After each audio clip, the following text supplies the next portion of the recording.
আসিফ রেজা বলেছেন পদ্মা সেতুর পিলারের উচ্চতা কত? হ্যাঁ, এটা হচ্ছে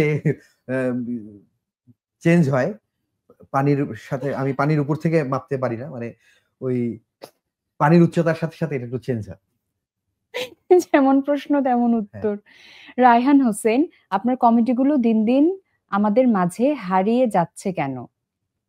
মানে আমার কমেডি গুলো হারিয়ে যাচ্ছে, হ্যাঁ। মানে অ্যাকচুয়ালি প্ল্যাটফর্ম এত ক্রিয়েট হয়েছে ভিন্ন ভিন্ন জায়গায় হচ্ছে, যার ফলে আচ্ছা। মানে মিরাক্কেল ধরেন একটা জায়গায়, তো এটা সবাই দেখতো। হুম, এখন আমি ধরেন এনটিভিতে হাস্য করছি, বাংলা ভীষণে টক মিষ্টি ঝাল করছি, হুম। এর বাইরে বিটিভিতে রেগুলার অনুষ্ঠান করছি। এখন উনি সব জায়গায় গিয়ে তো হয়তো দেখতে পাচ্ছেন না। দেখতে পাচ্ছেন। ওকে।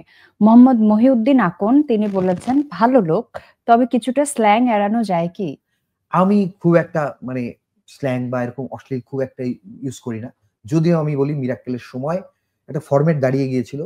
দুলাভাই এর সময় একটু টুকটাক, ঠিক স্ল্যাং বলব না, একটা ডুয়াল মিনিং বা একটু কাজ ঘেঁষা এরকমটা বলছিলাম। ডাবল মিনিং হ্যাঁ, যেটা তো বললেন। সেটা আসলে ওই প্ল্যাটফর্মে বলা গেছে। আমি দেশে এসে কাজ করে খাচ্ছি। এখন কিন্তু রেস্ট্রিকশন থাকে এবং আমি এই ধরনের ইউজ করি না।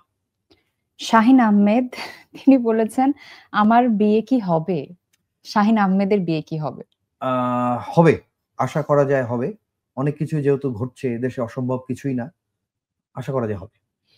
মোহাম্মদ শাহজাদা শাহেদ বলেছেন, আপনার সবচেয়ে আলোচিত এপিসোড ছিল দুলাভাই এপিসোড। হুম। পুরো জাতির একটাই প্রশ্ন, কবে বিয়ে করবেন? আপনি উনার খবর জানেন না? আচ্ছা, সেটা হলো যে যখন ঘটবে তখন জানানো হবে।